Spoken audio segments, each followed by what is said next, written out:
The city was known for its towering skyscrapers, luminous signs that flickered at all hours, and the endless hum of commerce. In the heart of the financial district, polished glass and steel soared overhead, blotting out the sky. During the day, sunlight shone off these pristine exteriors, giving the impression of prosperity and progress. But at night, a foreboding atmosphere settled in. The alleys behind financial towers were draped in darkness, and on those deserted streets one could sense that something far more insidious lurked within the corporate ecosystem. Beneath every slick suit and manicured handshake, there was an ancient hunger festering, waiting for the right moment to strike. The thick hush of the after-whose air held a promise, or perhaps a warning, of what thrived in the city's cramped recesses, and, more astonishingly, in its most ostentatious boardrooms. Amid the labyrinth of bank offices, financial advisories and management firms, there was one building that stood out in its peculiar, understated glory. Unlike the rest, which flaunted glittering facades and brand-new architectural feats, the Exchange Tower was built from dark stone that seemed to drink in the surrounding lights. Viewed from a distance, passers-by often complained they saw shadows shifting across its surface, an optical illusion that made the building appear to move with a life of its own. It was rumoured to be one of the oldest structures in the district, erected long before the wave of modern investors came to conquer the skyline, and in a curtained chamber on its uppermost floor, the city's most powerful bankers congregated to worship something that had plummeted from the night sky many decades before, a fallen star that defied logical explanation. Inside that hidden ritual room, plush red carpeting cushioned every footstep, and ornate sconces cast dancing silhouettes against walls adorned with elaborate murals. Candles burned in every corner, their wavering flames giving the illusion of a heartbeat pulsing through the stone. At the center, resting on a black pedestal, lay a chunk of star metal. It glistened in an otherworldly hue, a luminous object that seemed to tremble whenever one drew too close. Over the years, the men and women who practiced their incantations before this cosmic relic had grown convinced of its power to warp reality. By reciting certain phrases and making tangible offerings, sometimes gold, sometimes blood, they discovered that the star bestowed illusions of grandeur and invincibility upon those who would shape the city's fate through financial dealings. Those illusions, it was whispered, aided them in their climb to unimaginable heights of wealth and influence. Not everyone attended these clandestine gatherings. Only those whose ambition outweighed their moral compasses found themselves in that chamber, guided by the city's most cunning power brokers. They were lured by tales of unstoppable success, promised a seat among the oligarchs who reigned over every sector that money touched. Once you were in, the star's intangible lure began to color your dreams. Visions of ill-gotten riches, entire buildings bearing your name, and lines of supplicants begging for your favor filled restless night. By day, these illusions gave them courage in high-stakes negotiations, driving them to close deals that no one else dared conceive.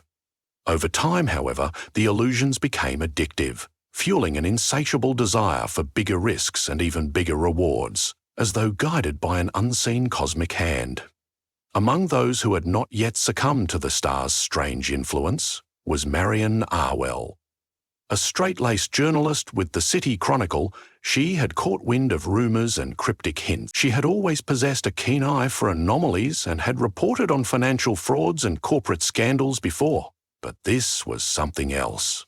People spoke of a cult or some ritual the bankers engaged in. Her initial skepticism dissolved the moment she discovered how many big players whispered about this rumored cosmic artifact with a certain reverence. Or, more alarmingly, with terror. The more she investigated, the more an eerie pattern emerged. A wave of improbable deals had swept the district. Stocks soared overnight on the flimsiest news. Corporate takeovers happened in days rather than months, and certain individuals seemed nearly untouchable in court. She knew she needed to dig deeper. Marianne decided to focus her investigations on the Exchange Tower, which consistently cropped up in her interview. Most senior financiers clammed up the moment she mentioned the building. Some grew pale and abruptly ended the conversation.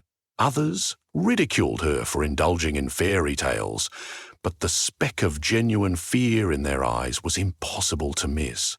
Curiosity turned into compulsion.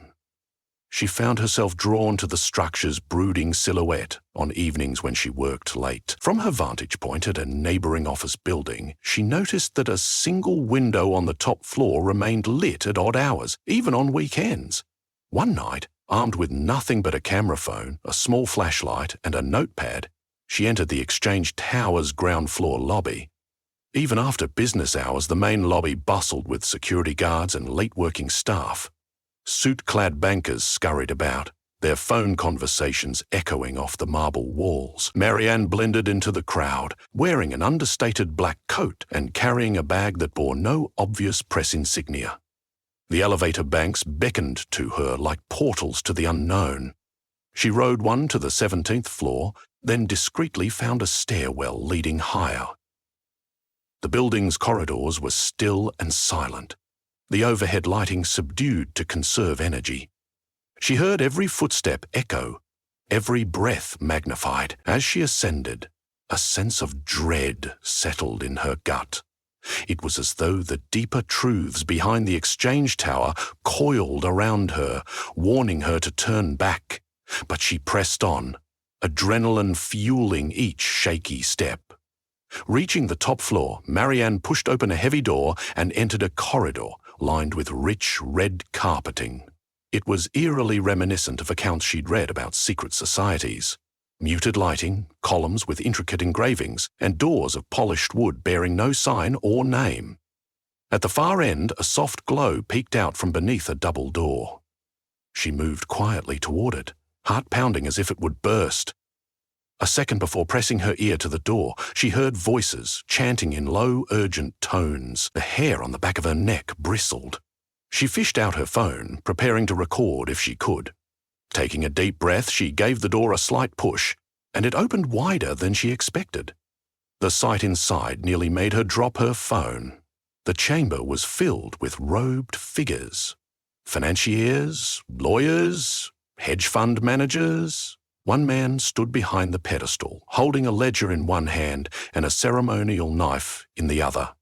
At a whispered command, they rose in unison, eyes brimming with devotion. As the incantation reached a crescendo, the star flared with an uncanny brilliance, and a wave of intangible force swept through the room. Marianne felt her knees buckle beneath her. She clutched the doorframe, breath ragged, and tried her best to keep filming. In her peripheral vision, the outlines of the robed figures seemed to distort. For a fleeting moment, she glimpsed monstrous shapes flickering beneath their human forms, as if illusions of grandeur were revealing something far darker within. One of the robed bankers turned sharply toward the door, their eyes locked onto Marianne's in sudden alarm. She tried to bolt, but another cult member rushed to block her path. She narrowly slipped past him and sprinted down the corridor. Shouts erupted behind her, and she could hear the pounding of footsteps closing in. Her first thought was to reach the stairwell. She flung open the heavy door, letting it slam behind her, and took the steps two at a time. She was halfway down when she heard the echo of metal scraping against the door above. She didn't dare look back. By the time she reached the 17th floor, her legs burned and her lungs felt like they were on fire. She forced herself onward, determined to escape with the evidence. The building's front lobby was not an option. There were undoubtedly accomplices waiting there. Instead, she exited onto a floor with an open concept office layout, the lights turned off. The darkness in this large, empty workspace seemed almost tangible. Tall cubicle walls cast long shadows, and every desk lamp was a silent sentinel in a desolate maze. Marianne crept forward, praying she could slip past unnoticed to another elevator or an emergency exit. Her phone vibrated with an incoming call, but she couldn't answer now. A faint rhythmic chant echoed from the stairwell. She pressed herself against a wall, controlling her breathing. Then the chanting stopped abruptly, replaced by an eerie silence. She heard footsteps again, several pairs fanning out into different directions. They were systematically searching for her. Gripping her phone tight, she inched along until she spotted the faint green glow of an exit sign at the far side of the office. If she could get there, she might find a secondary staircase. Summoning her courage, she raced across the open floor. She made it to the exit door, but it was locked from the other side, a security measure in this building. Cursing under her breath, she stepped back and considered smashing the lock with any tools she could find, but office floors were meticulously designed, and everything was either too flimsy or locked away. Panicking, she ducked behind a row of filing cabinets, heart in her throat. She checked the footage she had managed to capture. Though shaky, it clearly showed the star and the robed figures. It was enough to blow this story wide open.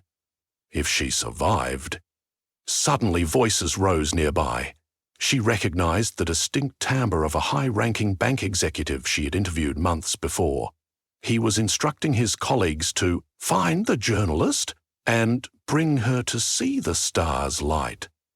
Pressure enveloped her chest as she realized escape was becoming a slim prospect. Then, something odd happened. A wave of dizziness rolled over her, and for a moment the surroundings changed. In a fleeting vision, she saw the entire city from a bird's-eye view. The streets glowed with that same faint cosmic light, pulsing in rhythm with a heartbeat that wasn't hers. She blinked, and the vision vanished, replaced by the mundane office gloom. But something lingered. She felt a strange resolve coursing through her veins, a defiance that overshadowed her pain, almost as if the star's power had brushed her mind. Carefully, she rose from her hiding spot, tiptoeing in the direction of a flicker of light that might be another corridor. She crept through a narrow hallway, gently trying door handles until one gave way. Inside was what appeared to be a conference room. Floor-to-ceiling windows offered a panoramic view of the night skyline, and ironically, it was the only space easily visible from outside. She recalled that the Exchange Tower was rumored to have once been a watchtower of sorts back in a time when the city was a humble port. This vantage point would give her no physical cover, but she could see the reflection of anyone approaching. She stepped inside and locked the door behind her, scanning the room for something she could use to call for help. The phone in her pocket was good, but she suspected the cult might have the technology or connections to jam cell signals. Sure enough, her phone had no service. The memory of her footage gave her a small jolt of courage. Outside the windows, the city was a glittering tapestry of light, reflecting off the shapes of monolithic towers. Glancing down, she saw the shadowed forms of some security details stationed near the main entrance. There must have been 100 deals happening in that district at this hour, all while the real horror took place unnoticed at the top of the tower. Then, a reflection in the glass caught her eye. Someone was pacing just outside the conference room, listening intently. Marianne held her breath. The handle rattled. She braced herself. The door swung inward slightly, halted by the lock. A muffled voice muttered a string of curses before retreating. She exhaled with relief, but she knew that locks wouldn't keep them at bay forever. Moments later, a commotion erupted in the corridor. She heard shouting, both men and women, and then a piercing clang as though a makeshift battering ram was being readied. Marianne dashed to the far end of the conference room, scanning for any other exit. Nothing. With fear gnawing at her, she realized her only chance was to expose the star's presence, forcing the entire city to see what was really controlling its wealth. If she could just broadcast that video, perhaps through the building's own digital infrastructure, it might be impossible for the cult to suppress. She spotted a large conference system on the table, camera, microphone, and a direct link to the tower's internal network. It wasn't designed for external live streaming, but maybe she could reconfigure it. She rummaged through a discreet cabinet beneath the table, found a control panel, and started pressing buttons. She was no tech wizard, but she had enough experience to poke around menus. The system offered various streams for teleconferencing. If she could find a way to patch it to a public site or even an open social media feed, the star's existence would be captured for people to witness. Realizing time was short, she slapped open her phone's content-sharing option and tried to link its data to the conference system. The screen flickered, then displayed an error. She cursed. No signal?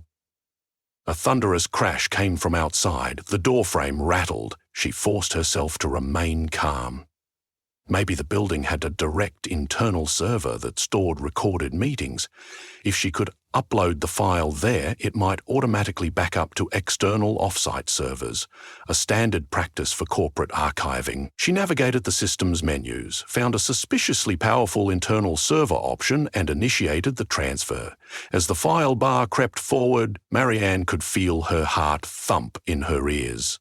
The chanting started again, louder this time, accompanied by rhythmic pounding. Sweat trickled down her temples. She muttered, come on, to the progress bar, which was agonizingly slow. Another crash nearly knocked the door off its hinges. She suspected the robed financiers had a ritual to keep outsiders from breaking their secrecy. Time blurred. She half expected the star to appear right behind her, filling the room with that disorienting cosmic glow. The swirling illusions she'd seen earlier threatened to resurface, but she clamped down on the panic. Finally, with a soft chime, the upload completed. She let out a sigh of relief. Even if they got to her now, the city's corporate servers would have a copy of that file, hopefully with fail-safes in place. She turned to run, scanning for an escape. And that was when the door burst open. A cadre of robed figures flooded into the conference room, brandishing improvised weapons. Metal rods, a staple remover that looked like it had been twisted into a dagger. Their eyes glowed with a feverish light, as if the star's illusions had stripped away their humanity. Leading them was the same high-ranking executive she recognized from earlier, his expensive watch glinting under the overhead lights. He raised a hand, and the crowd stilled. "All we want is to enlighten you," he said, voice low and persuasive. She felt a strange compulsion tug at her mind, reminiscent of the visions she had experienced. Something about his tone seemed to echo with cosmic reverberations. She wavered, but then the memory of the city's helpless population, unaware that a malignant star orchestrated their fortunes, clinched in her gut. She stood her ground. "This star you worship, it's corrupting everything," Marianne said. "You can't possibly believe this will end well." Her words rang hollow in the lofty space, overshadowed by the star's gravitational pull. The executive's lips curled into a mockery of a smile. "On the contrary," he said, "the star gives us clarity. It opens doors. We are the shepherds of an age of unparalleled prosperity. It's the cost of progress, bending cosmic forces to suit our growth." He beckoned his cohorts forward, urging them to seize her. Marianne backed away, refusing to yield. A fleeting idea sparked in her mind. The windows. She recalled how solid they were, built to withstand storms and potential terrorist attacks. But maybe they had a security override. If she shattered them, it might at least draw attention from the city below. Without hesitation, she lunged toward the nearest window, yanked a conference chair and hurled it at the glass. The chair slammed into the reinforced window, causing a spiderweb of cracks to ripple outward. An alarm tripped, loud enough to reverberate through the entire floor. The cultist flinched, momentarily startled by the piercing noise. Marianne wasted no time, grabbing another chair and smashing it into the weakened glass. With a resonant crash, the window gave way, shards raining down onto the streets below. A torrent of wind blasted into the room, scattering papers everywhere. Now, the interior of the conference room lay exposed to the city's night sky. For a split second, she caught a glimpse of the roiling clouds overhead, and in them, a faint shimmer like a star returning to reclaim what was hers. The wind whipped her hair across her face as she stepped back from the gaping hole. Far below, pedestrians pointed up, alerted by the commotion. The executive snarled and gestured for his followers to seize her. She dodged the first few grabs but was eventually overpowered by sheer numbers. Hands clamped around her arms like iron. She was forced to her knees, the howling wind forming a chaotic soundtrack to her defeat. The star's illusions intruded on her senses once more, In her mind's eye, she saw a world where the cult reigned supreme, the city's streets replaced by swirling cosmic fog. But in that swirl, she also sensed defiance, an undercurrent of cosmic revolt, perhaps from the star's light itself, or from the faint memory of her own moral convictions. Breaking through the swirling visions, she glared at the ring of robed figures. "You can't keep this hidden anymore," she hissed. "The footage is out there." As if on cue, sirens wailed from somewhere below. Perhaps the building's alarm had alerted the authorities, or maybe some bystander had seen the broken window, recognized the danger, and dialed emergency services. The executive's composure wavered. "You fool," he spat. "We own the police. We own the courts. You can't stop us." But a new sound cut through the night, a low, resonant hum from high above. All heads turned skyward. Clouds parted in the gloom, revealing the faint glimmer of a star overhead, one that hadn't been visible for a very long time. Marianne felt the cultists' grip slacken slightly, their attention divided. A swirl of wind and cosmic energy seemed to whirl through the open window, as if drawn by that far-off celestial twinkle. In that distracted moment, she tore free from her captors. She scrambled to the corner of the room, keeping her distance from the gaping hole. Papers circled like frantic birds. The robed figures were transfixed by the star in the sky, many of them crying out, "It's calling us!" or "The star returns to its rightful place." Their illusions flickered, and for a moment, Marianne saw them for who they really were. Ordinary men and women consumed by greed, trembling in the face of the cosmic unknown. Then, in unison, they raised their arms as if beseeching that distant star for guidance. The pulsing artifact on the pedestals, she realized with a jolt, must be resonating with its cosmic counterpart. The chunk in the tower suddenly blazed in her mind's eye, an internal image of energies connecting across the vastness of space. Police emerged onto the floor soon after, guns drawn, flashlights cutting through the swirling debris. They found a scene they could hardly comprehend. Shattered window, a row of robed financiers in supplication, and one disheveled journalist. Marianne raised her hands, letting the phone tumble to the ground carefully, so they might see she was unarmed. The officers shouted for everyone to stand down. The executive, however, whipped around, brandishing his twisted blade at the advancing police. He screamed something about the star's will and lunged forward. A stun gun fired, crackling arcs of electricity filling the air. The executive collapsed, robbed of movement. The robed followers, their illusions crumbling, sank to their knees, some weeping, others chanting in mania. Marianne was cuffed along with them, but she managed to convey her identity. It took time amid the chaos for the truth to start filtering through. When the building's servers were secured, the authorities discovered her footage. Higher-level officials in the city government could scarcely believe what they saw. Over the next weeks, the city churned with scandal. Headlines screamed of a secret cult controlling the financial district, of cosmic influences shaping trade deals, of illusions fueling unscrupulous deals. Some bankers claimed innocence, alleging blackmail. Others went missing, presumably fleeing into the night. The star fragment, confiscated by an investigative committee, was locked away in a high-security laboratory.